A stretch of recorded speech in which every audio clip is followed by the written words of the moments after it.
So this is going to be a video showing you how you can troubleshoot when you're having foam issues in a system here. So one thing to look out for mostly is pressure or temperature differences throughout the system. That's generally what causes foam.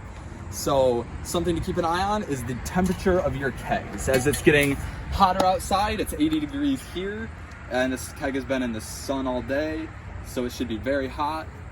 And when you're trying to pour hot beer, you get the gas escaping from it, as you can see right there.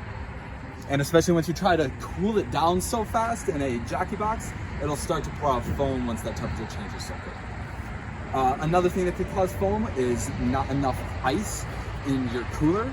You're going to want to fill up the ice all the way to the top of the shanks so that there's no temperature differences throughout the cooler. The faucet temperature is also important. If it's been in the sun all day and you touch it and it's really hot, you may just want to think about running some ice over it or something like that to keep it from shocking the beer right before it comes out. The pressure of the system is also important, controlled from the regulator right here. If you're starting to have foam issues, you may want to crank it up to about 30 or something like that. I know that cranking it up seems counterintuitive to stop foam issues, but it helps balance out the system with the coils and everything like that.